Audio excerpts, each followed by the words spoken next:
Now, let us start our next module, that is we are starting module 7, dynamic soil structure interaction. Within this module, there are several sub topics has to be covered. So, let us start with the topic of dynamic earth pressures on retaining walls. So, why the computation of dynamic earth pressure on retaining walls are necessary? Just few introductory remarks, like design of retaining wall under seismic condition is very important in the earthquake prone areas to reduce the devastating effect of earthquake. So, evaluation of earth pressure under this seismic condition, which is nothing but giving a dynamic load, is important for such cases. And basically, we have several methods available to compute these dynamic earth pressures. Methods means analysis wise. So, analytical methods can be classified in broad two categories. What are those broad two categories?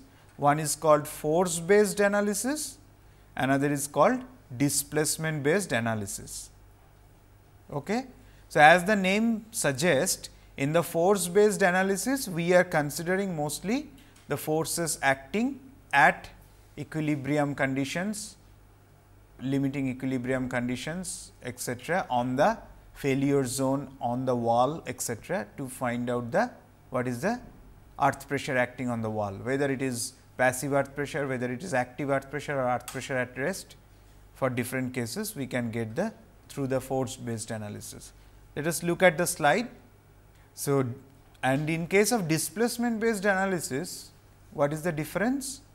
Based on the movements of the wall, how much earth pressures are going to generate, because we know the generation of earth pressures are functions of movements of the wall, right. If you remember the basic diagram, if I draw this for any rigid retaining wall, suppose we have backfill here and some backfill here, this is dredge level, this is the rigid retaining wall. So, for this rigid retaining wall, which is retaining backfill soil at this height at one end, other side at this end. So, this is the dredge level we are calling. So, depending on mode of movement of the wall, what we say, suppose this is the main backfill, if we say, if the wall displaces in this direction. So, movement direction if in this direction of the wall, then we say on this side active earth pressure is going to generate, on this side passive earth pressure is going to generate. So, basically this we called movement of wall, this is towards backfill, and this side we say away from backfill, and this is say earth pressure. So, typically we know the variation is something like this.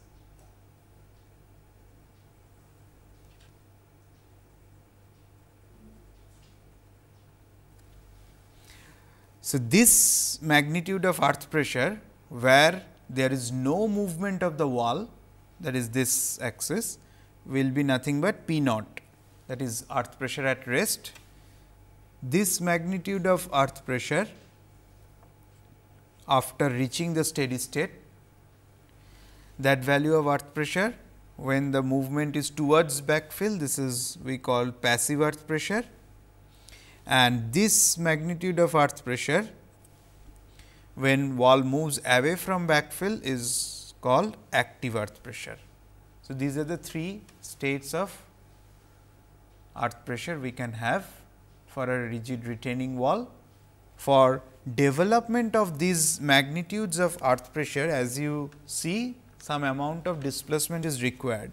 Here we need this much amount of displacement delta A to have this full value of active earth pressure, for this also we need certain amount of displacement delta p to have this full value of passive earth pressure. If the wall does not move minimum this amount of movement, what will happen? The earth pressure is going to generate as partial, not full active or full passive. Suppose it move up to this, obviously we will get this much earth pressure, which is in between earth pressure at rest and earth pressure at active condition. Also, if the wall on this side moves up to this, the developed pressure will be something in between at earth pressure at rest and full passive earth pressure. So, these are called partial passive earth pressure zone and partial active earth pressure zone. So, that is why movement of wall is necessary, and beyond these values of course, it will lead to a failure condition after a certain displacement. And how to explain this theory using a simple Moore circle? We know that a state of stresses for a small element, soil element, considering the principal plane for all these cases, that is, these are the principal stresses we are considering. Sigma v is vertical stress, sigma h is horizontal stress. So, at any particular point we are plotting shear stress versus normal stress for any soil element like this. So, sigma v, let us say sigma v is greater than sigma h at the starting condition. So, this is our sigma v and this is our sigma h. So, the Moore circle will be something like this. This is at any state of earth pressure. Sigma h is nothing but the horizontal pressure which we can consider as earth pressure. Now, how to get the active state or passive state? Suppose if this is a C phi soil or phi soil, depending on that we will have, if it is a C phi soil, the Moore Coulomb failure envelope will go like this. If we draw it on both the side, this is our phi friction angle of the soil and this is the intercept C cohesion of the soil. So, this is failure envelope. This Moore Coulomb failure envelope, to generate the active state of earth pressure, wall is moving. Wall is moving away from backfill. When wall is moving away from backfill, obviously, this sigma h is decreasing, right, because wall is moving away from backfill. So, sigma h is decreasing. So, what is happening? Sigma v remains constant, because there is no change in sigma v. What is happening? Sigma h is decreasing. Sigma h is decreasing as wall is moving. Sigma h is decreasing. Like that way, it reached a particular state when this portion touches the failure envelope. Am I right? So, it cannot go beyond this failure envelope, as we know. So, obviously, this is the minimum possible earth pressure, which is active earth pressure. So, this value will give us sigma a. This is the way we calculate the value of sigma a. And how to get the failure plane angles? If you join this with respect to this tangential point where the failure envelope goes through, that inclination will give you the inclination of your failure plane. Now, similarly, when the wall is moving towards the backfill, what is happening? Sigma h is keep on increasing. So, sigma h is keep on increasing. Again, remember sigma v remains same. There is no change in sigma v. So, what is happening? Sigma h is keep on increasing, increasing, increasing, increasing.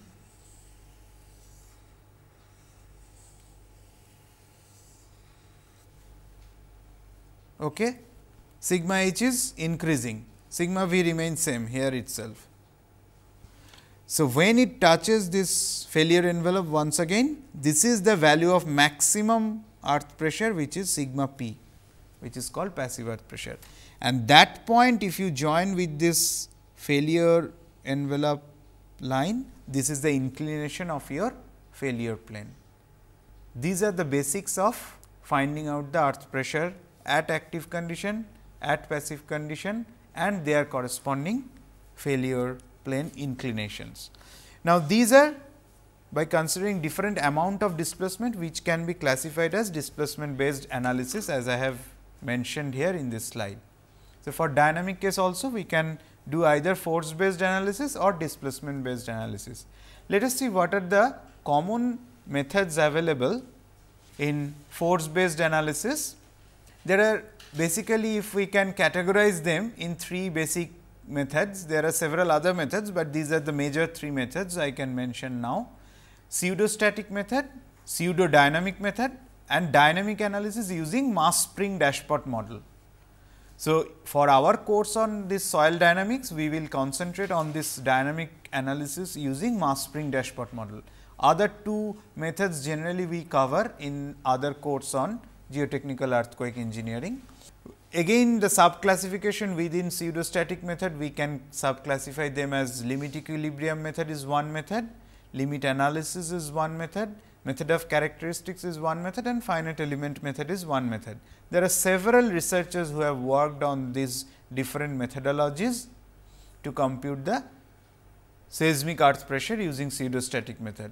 Using pseudo-dynamic method also there are several researchers who have worked on it and computed the seismic active and passive earth pressures on rigid retaining walls. Coming to dynamic analysis using Mass-spring-dashpot model, what we have learned in this course, researchers like Scott in 1973, he had proposed as a pioneering research in this using this model of Mass-spring-dashpot, how to compute the seismic earth pressure or dynamic earth pressure on a retaining wall in the active case.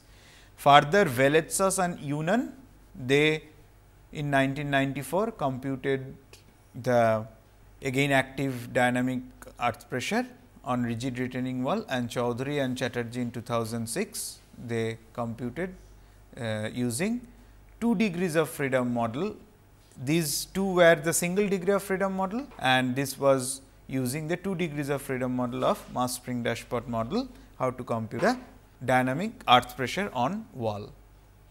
And in displacement based analysis also several researchers have done the work. I am not going into details of these things, because they come under the scope of another course. So, I will skip these methodologies. Also, the design guidelines as per the seismic design code of IS 1893, 1984 part 3 considers this earth pressure design. So, it is till 1984, other part 1 has been revised at 2002, other parts are still under revision, not yet come. So, how to compute the earth pressure? There are several guidelines like pseudostatic approach has to be followed, Mononobe-Okabe's equation has to be followed, and so on. Similarly, other design codes of Eurocode, the code followed in entire Europe, Eurocode 8 considers how to compute the dynamic earth pressure on rigid retaining wall. Now, coming to the model as we were discussing. So, dynamic analysis of rigid retaining wall using Mass-spring-dashpot model. If we draw the typical picture, this is the rigid retaining wall and this is the entire backfill. We are considering simple vertical face retaining wall and a horizontal backfill, and different excitations of dynamic load we can apply here at the base of it. So, this is the acceleration we are applying x g double dot. So, this was considered by Chaudhary and Chatterjee in 2006. Similar model was taken by the pioneering work, as I have mentioned, by Scott in 1973, that was basic single degree of freedom model. What Scott considered, this is the rigid retaining wall, the point of application H e at the height of H e from the base of the wall, and wall is shaken with this amount of acceleration, ground acceleration, and the soil, this backfill soil has been modeled as the stiffness and damper material, okay, and M is the mass of this wall. Fine. So, that was the model considered, the single degree of freedom model, mass, spring and dashpot with 1 degree of freedom, that is the movement of this one, right, movement of the wall, how much it is moving. Lec-36 and Unan also had considered the similar way. So, it has been considered like this, wall is moving by amount x. So, basic governing equation of motion can be written like this, mx double dot plus that damper of the soil times velocity plus stiffness of the soil times displacement will give us mass times whatever is the base acceleration. This expression actually we have seen for the case of earthquake analysis of frames also in the very beginning, how to model them, right. And how to get the magnitude of the earth pressure? The magnitude of earth pressure, that is why this mod is used, QB is called, which is nothing but, if you look back the single degree of freedom model once again, how much pressure is acting on this wall or how much force, earth pressure force is acting on this wall, that is the force generated from this spring and force generated from this damper will be nothing but the force acting on the wall. So, that is why this stiffness times displacement plus the damper times velocity will give us the value of the how much dynamic earth pressure is acting on the wall. And how to compute this stiffness? The expression to compute the stiffness is given here, which is given in Lec-36 and Unan and used by Chaudhary and Chatterjee also.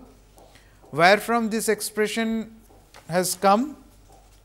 If we remember the value, how we got this expression for k, the k is nothing but m omega square. Am I right? So, omega is given by this expression, omega is given as pi V s by 2 h is the expression to compute the omega natural frequency, and this V s is nothing but root over g by rho 2 h. Hence, k can be written as m omega square. So, this becomes pi square by 4 h square times g by rho. That is the expression to be used to calculate the value of k. So, the same expression is given here also, if we look at the slide.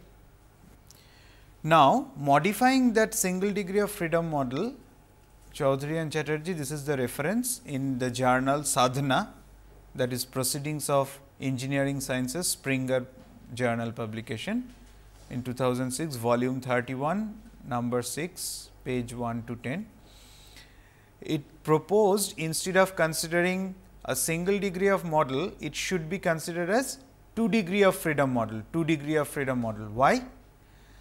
This is the wall, rigid wall, this is the mass of the soil which is participating during the failure of the wall.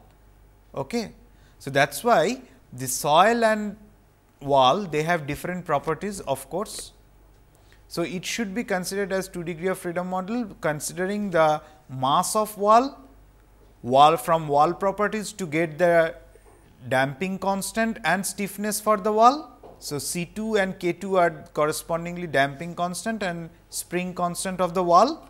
M1 is the mass of the soil which is participating, and C1 and K1 are the soil damping and soil stiffness.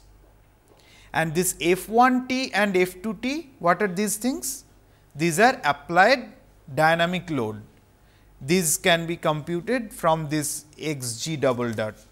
So, looking at this, which is quite logical, because at the end we are considering it as rigid or fixed, because at large extent in the horizontal direction at far field no effect will be there. So, that is why we have to now understand how to calculate this M1, that is zone of influence has to be considered. So, considering this basic 2 degrees of freedom model, what was done? The free body diagram of mass, free body diagram of mass M1 and free body diagram of mass M2. M2 is nothing but wall. So, on wall we have externally applied dynamic load F2T. The damper force will be C2 times the relative velocity between the two, that is x2 dot minus x1 dot. Why it is 2 degrees of freedom? Once again let me tell you, these are 2 degrees of freedom. x1t is the movement of the soil, x2t is the movement of the wall, and stiffness force will be the relative displacement between the two. So, k2 times x2 minus x1, and the inertia force will be m2 times x2 double dot. These will act in this direction, because we have considered our x2t in this direction. So, obviously, at an instant of time all these are resistive force acting in the other direction, right. Now, for mass M1, that is on soil, what are the things acting? On this side we have the damper force C1 x1 dot, we have spring force K1 x1, we have inertia force M1 x1 double dot, and the balancing this damper and spring force we have C2 times x2 dot minus x1 dot in this direction, because here it is in this direction, and this force will be K2 times x2 minus x1 in this direction, whereas here it is in this direction. So, these will be internal forces balancing each other, and F1T, the externally applied dynamic load on this component, will be acting in this direction. Fine. So, with this basic model, it can be further extended to compute the dynamic earth pressure acting on the wall.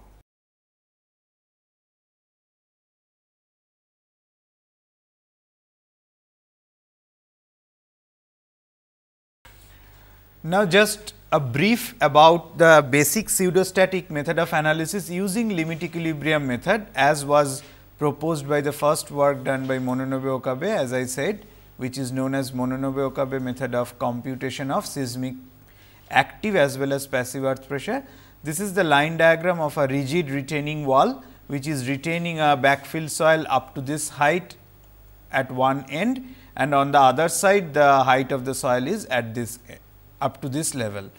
So, considering the wall movement occurring from left to right in this direction, what we can say, active state of earth pressure is going to get generated on this side, whereas on the other side where the wall is moving towards the backfill, we can have the passive state of earth pressure getting generated. So, these two generation of state of earth pressure we had discussed already, how they are going to occur. This is because of changing of the value of the horizontal stress condition, the vertical stress remains same. And then considering the more Coulomb failure theory, when it reaches to the failure state, then we consider full active earth pressure and full passive earth pressure has been developed. So, that is why in limit equilibrium method it is quite correct to assume some kind of failure surface, because we are handling the condition at the state of failure. So, that is why this different failure surface can be assumed by different researchers. Mononobe-Okabe had proposed to assume planar failure surface like this for both active as well as for passive case of earth pressure, dynamic earth pressure, and earthquake accelerations were mentioned like this AH as horizontal seismic acceleration, with which can be represented by this KHG, KH is nothing but coefficient of horizontal seismic acceleration, and G is obviously acceleration due to gravity. Similarly, AV is considered as vertical seismic acceleration, which can be expressed as kV times G, where kV is called the coefficient of vertical seismic acceleration. Now, as the method suggests, it is a pseudo-static or quasi-static method. So, along with the static forces acting on this failure wedge, we know how to analyze the failure wedge to compute the earth pressure acting on a retaining wall from Coulomb's theory. So, Mononobe-Okabe theory is basically the extension of Coulomb's earth pressure theory in the case of static loading. So, in Coulomb's earth pressure theory, whatever forces were acting, they considered cohesionless soil. So, obviously, three forces were acting: weight of this failure wedge, then this active earth pressure which is getting generated, and the soil reaction coming from this side. So, these three forces has to be in equilibrium and they will meet at one point. So, the force triangle has to be satisfied at equilibrium condition. Now, in case of pseudostatic analysis, what are the extra forces coming into picture? These two extra forces, that is the horizontal inertia force because of this horizontal seismic acceleration. So, kh times the weight of this failure wedge, kh times w is nothing but horizontal inertia force, and the vertical inertia force is nothing but kV times w, which will act in the vertical direction. Remember, being these are earthquake accelerations coming out from the earthquake acceleration, they can act in both the directions, that is from left to right as well as from right to left. Also, this kVw can act in both the direction, towards upward and towards downward. Now, among these four combinations, because if you take these two forces, then obviously considering two directions for each of them, we can get four combinations, right. So, among those four combinations, we are supposed to find out which one is the critical combination which is giving us the design active earth pressure. And what is design active earth pressure? We know from the Coulomb earth pressure theory, what we do to find out the active earth pressure, we consider different failure surfaces at different angle of inclination with respect to horizontal, and then we optimize or maximize the active earth pressure with respect to this angle. That is the methodology we adopt in Coulomb's earth pressure theory.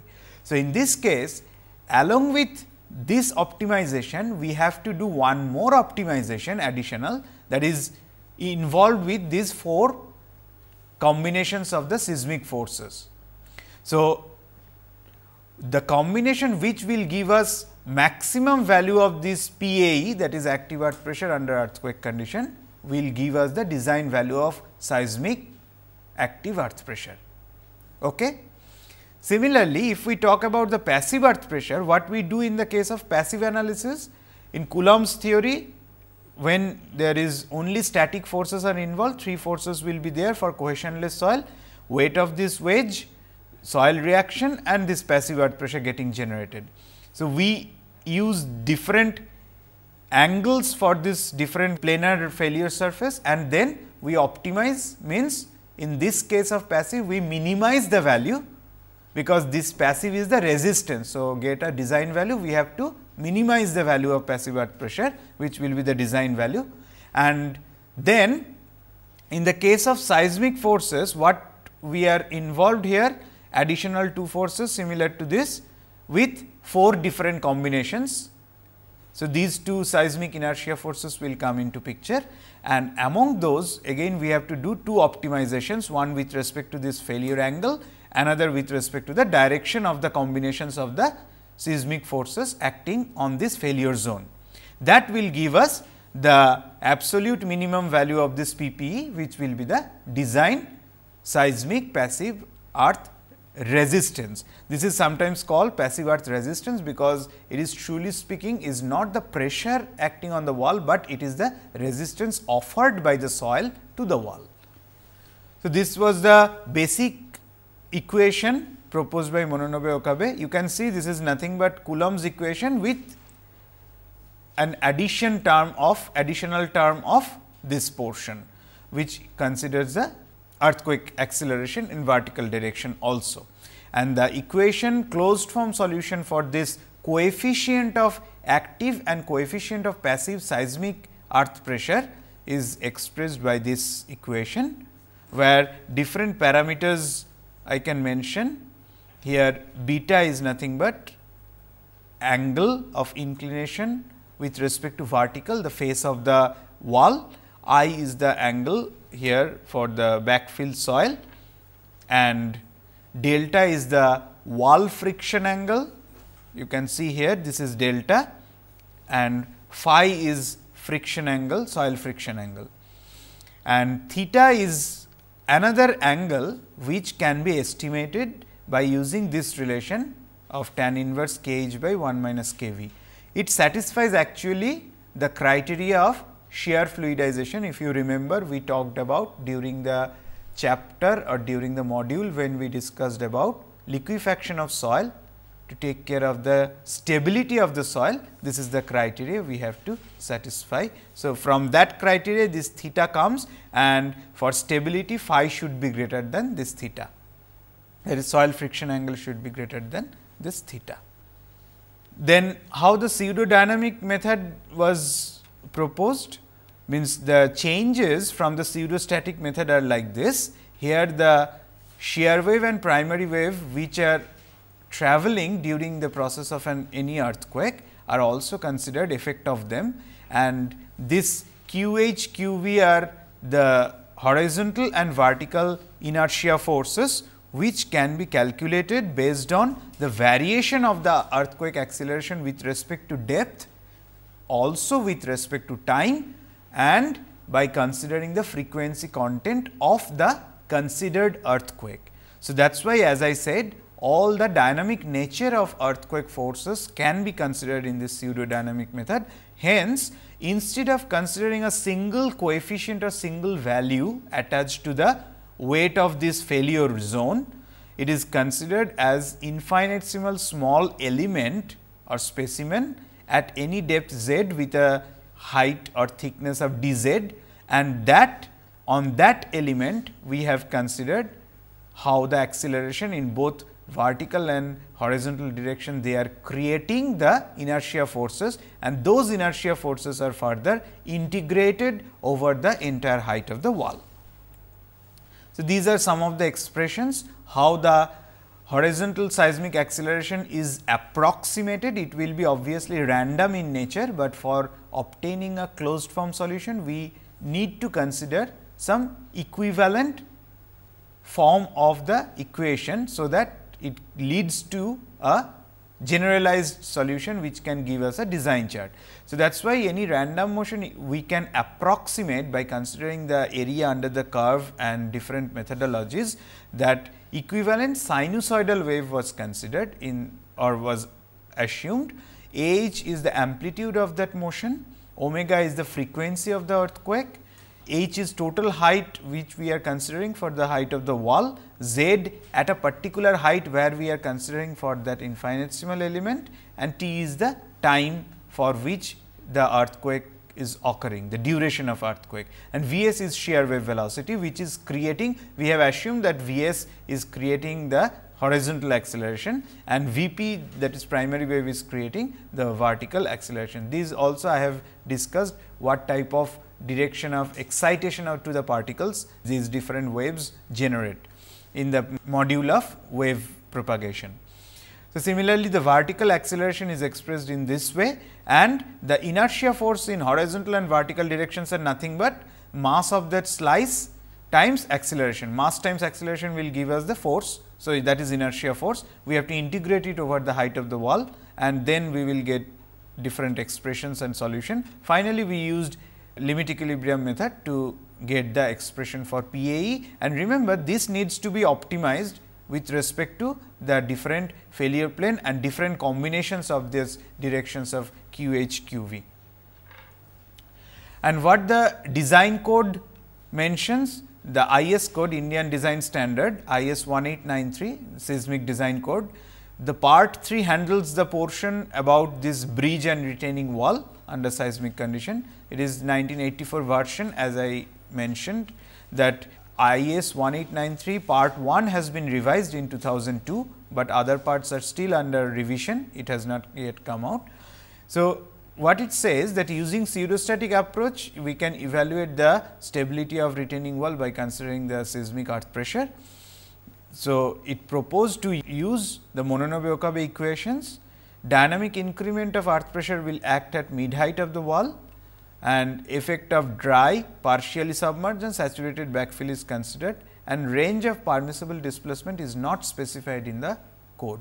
So, there are several drawbacks, as you can see, and approximations as in this code, because it was framed and came out long back.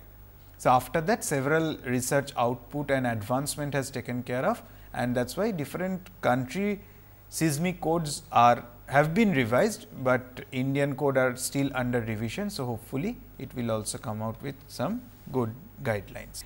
And as per Europe code, Eurocode 8, that is also based on pseudostatic analysis, but the beauty of this Eurocode, they considered the Richard-Elms model to take care of the displacement also. So, which is very important, we should know how much displacement we should allow. So, that this is based on the displacement based criteria. So, permissible displacement for sliding as well as rocking movement of the wall have been considered in this, and it includes the nonlinear behavior of the soil and backfill also. So, which is another advancement, and the point of application of dynamic earth pressure, it still considered at mid height, and different hydrodynamic force if it is a saturated layer is assumed is mentioned in this code. Eurocode 8 also they had 1998 version, later on they revised in 2003. So, like that frequently they revise their code as per the research developments keep on going across the world.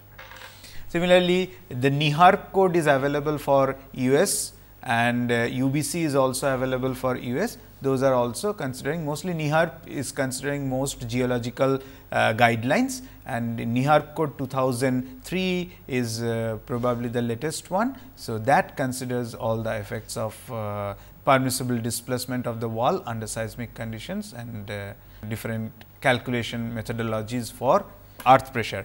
And one extra important thing I forgot to mention, in Eurocode 8, they mentioned to calculate the soil amplification also, which is absent in the Indian standard code. So, soil amplification during the earthquake process, the amplification factor, it can be considered in our pseudo-dynamic analysis, whereas in pseudostatic analysis there is no scope for considering the amplification as such. Now, coming to the methodology which is involved for our course, that is dynamic analysis using Mass-spring-dashpot model. This is the basic model we had considered by Chaudhary and Chatterjee in 2006, the rigid retaining wall schematic diagram, and this is the backfill soil zone, which is getting excited under some dynamic loading.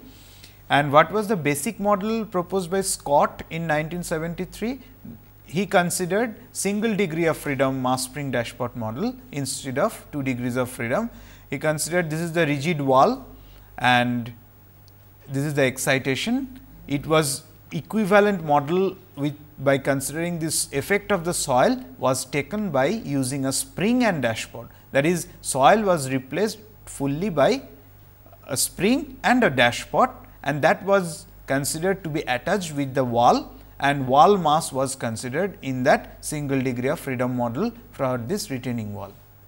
Also, this model was continued and followed by Veletsas and Yunan in 1994, and they used better expressions to compute the stiffness values for soil involved in this basic governing equation for single degree of freedom, and how to compute the magnitude of earth pressure. They also came out with that magnitude of earth pressure acting on the wall is nothing but coming from this spring force and the damper force. But always it can be questioned whether the mass of the soil is only involved in this process of dynamic analysis, or mass of the soil also should be involved, because in our other analysis, when we do any limit equilibrium analysis or limit analysis as such, for earth pressure calculation, we take the zone of failure within the soil mass, and both of them are experiencing through the earthquake forces, and that has to be considered. Its effect also has to be considered, which is directly coming on the wall. So, that is why further modification was done by this work of Chaudhary and Chatterjee.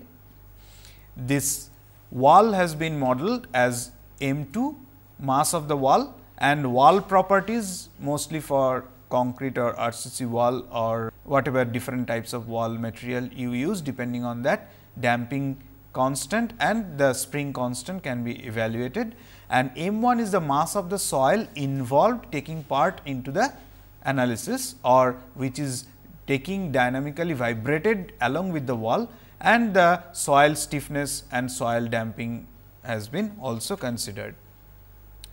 Now, if we draw the free body diagram of each of these mass, that is the M1 is for wall, M2 is for soil, we can easily see that this is the boundary has been considered as rigid, because at far field condition we can always consider it as a rigid boundary.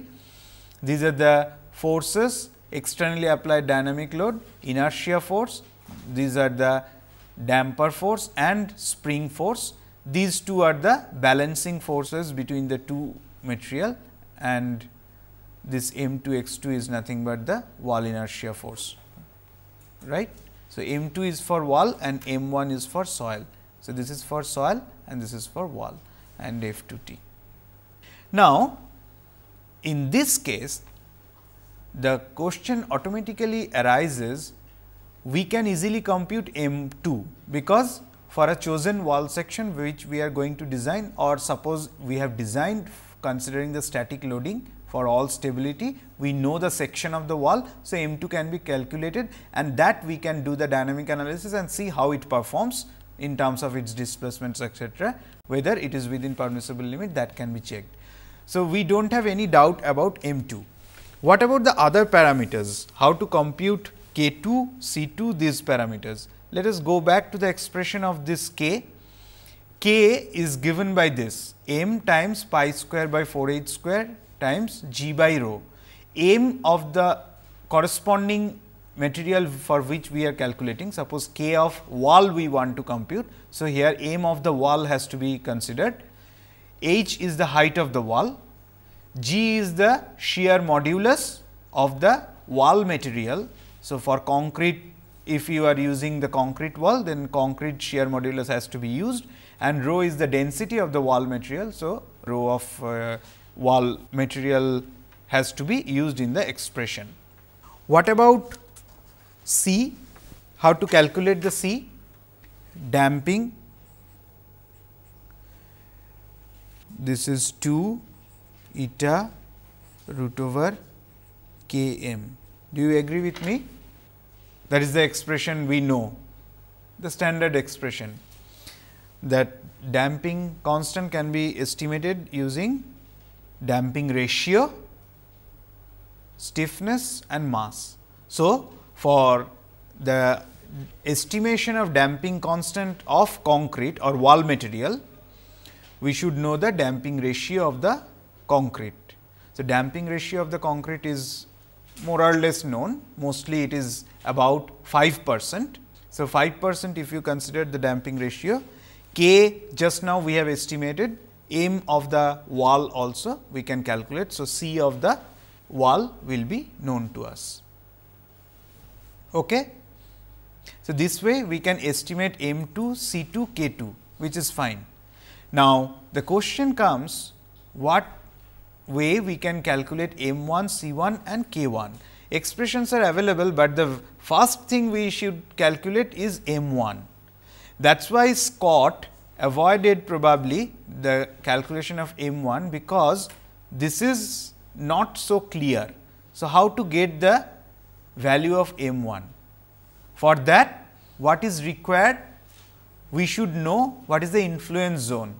How we can do? In this paper, what we have done the analysis, we have considered different distances. This horizontal distance we have considered in terms of some factors of this height h.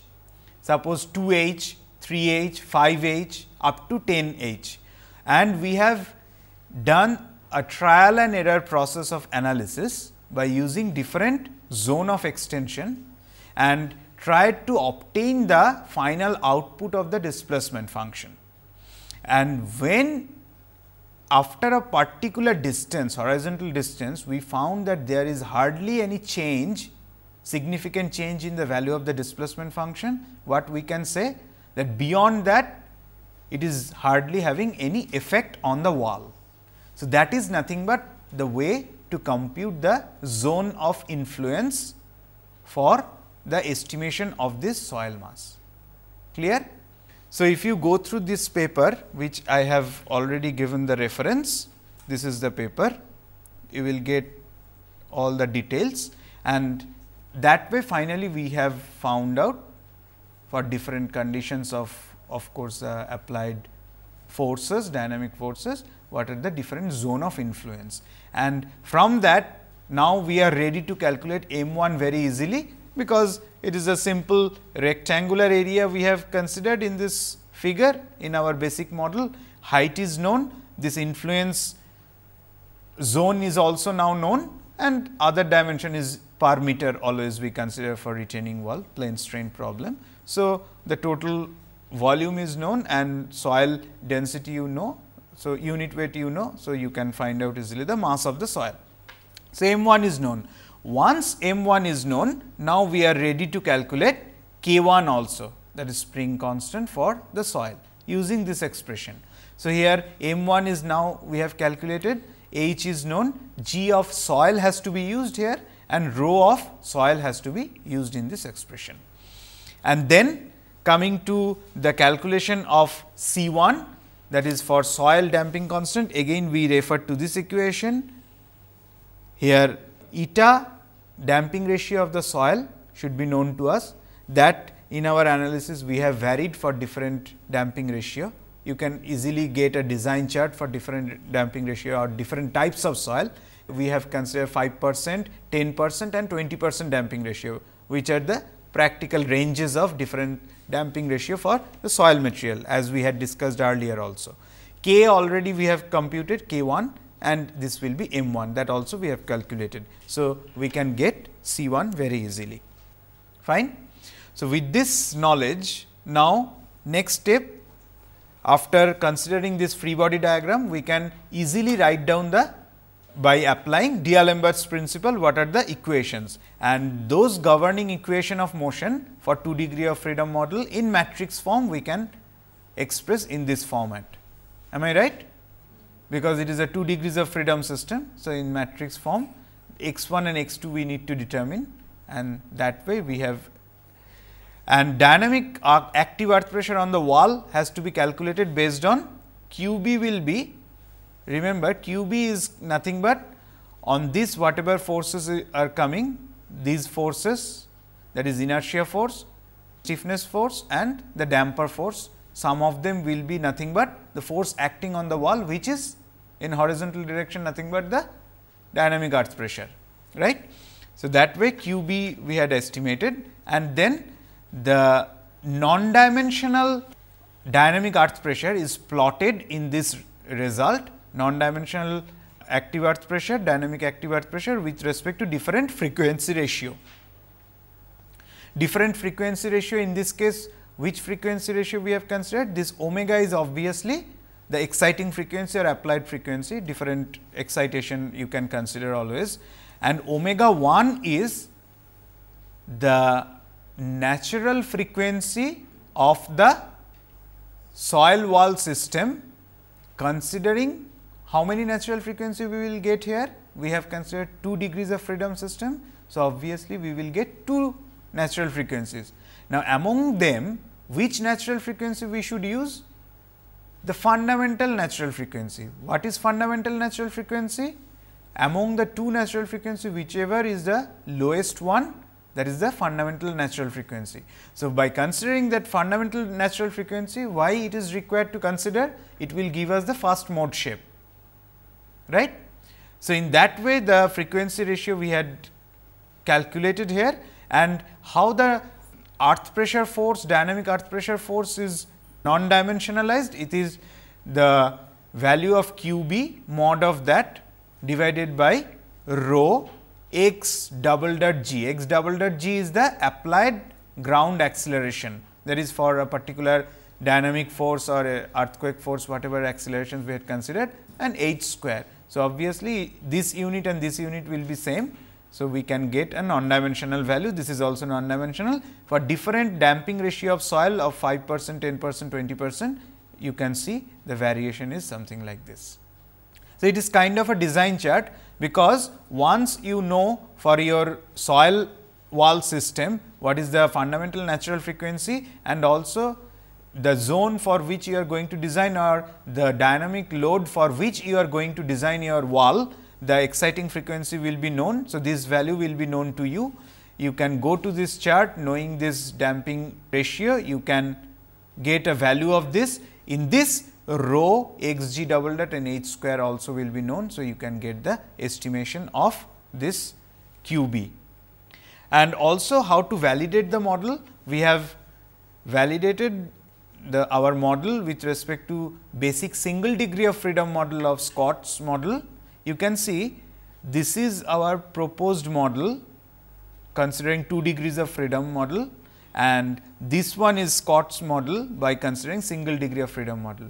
You can see at higher frequency ratio, Scott model or single degree of freedom model is giving a drastic change in the result, whereas 2 degree of freedom model can replicate a smooth curve or smooth results, which is expected actually the variation of the results of this dynamic earth pressure with respect to different frequency ratio. Otherwise, at the close to the resonance condition, they are matching pretty well. However, at higher frequency ratio, 2 degree of freedom model is capturing the better behavior or better result or better response of the wall than a single degree of freedom model. We will stop our lecture here today. We will continue further in the next lecture.